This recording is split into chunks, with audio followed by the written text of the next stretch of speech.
Signs of hearing. Your ears pick up your own sounds and those made by others, human or animal.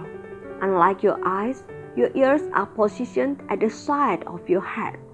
Your eyes are open to sounds from your entire surroundings.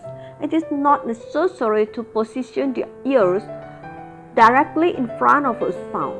You cannot close your eyes so that you are connected with the world of sound during all your waking hours. You cannot have but hear them. Listening, conscious hearing, requires you to be quiet. You must keep still focus on others, but it is also an internal activity. How often did your teacher say, "Sit still and listen carefully"? Animals can turn their ears towards a source of sound. Humans do not have this ability to see with their ears. Animals hear well, but they do not listen, as they cannot step out of themselves and become silent.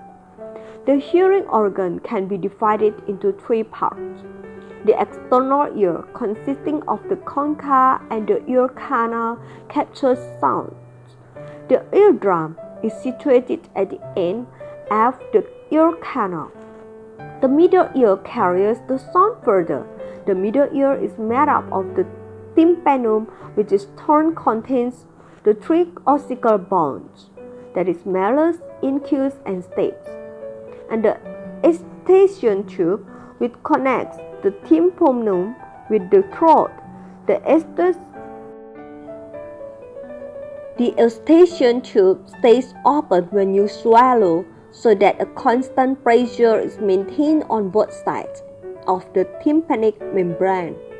The ossicle bones pick up vibrations in air and pass this on from the tympanic membrane to the inner ear. The inner ear is located in the temporal bone and consists of a labyrinth, a cavity filled with fluid that is made up by the vestibule, concha, and three semicircular canals which are used to maintain balance. The cochlea is an actual hearing organ. You can distinguish three types of sounds. First, there are the common, everyday sounds such as the rustling of leaves, the wind howling around the house, babbling water, and all sorts of mechanical noises such as cars, creaking doors, and so on. The second type of sound is music, which is made up of sounds and tones. The third type of sound is human speech. You can observe three aspects of every sound, regardless of which type it is: the volume, the pitch, and the tone color. You can also observe the distance of the source of the sound, since the sound does not reach both ears simultaneously. The second ear will hear the sound 0.001 second later, so that you can estimate where the sound originated. Accurately assessing the distance and the direction of a sound is a matter of experience. Hearing declines the age, but the composite, we are born with a very wide range of hearing. Children can hear 11 octaves, and even in old age, you can still hear 10 octaves. Looking at the object gives you an idea of this exterior. Listening to an object gives you an idea of what it is within. Often, for example, it is difficult to distinguish a glass pane from a plastic one by sight alone. If you tap the pane, however, the sound will tell you which is right away. You can also hear if a plate or a bell is cracked, even if you cannot see the damage. Listening to the people can also reveal information about their inner lives. People might look smart, but if they feel bad inside, it is immediately apparent in their voice. Someone's intonation betrays whether they are sad, happy, or excited.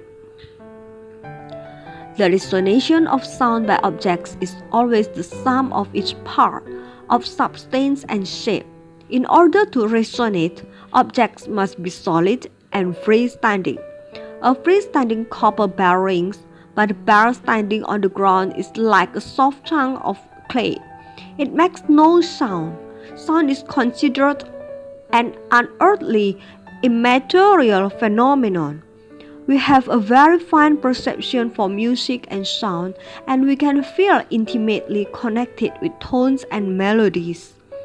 High tones are generally perceived as clear, light, sharp, and distinct, while low tones are perceived as dark, full, warm, big, and less distinct. A final point of interest is the relationship between sight and hearing. When you look at something, you can hear it better.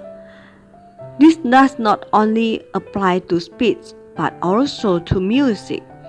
If you were to listen a Philharmonic symphony, you keep your eyes on the oboe, you would hear the instrument more clearly than the others. If you then switch your gaze to the clarinet, you would hear it more clearly, and so on.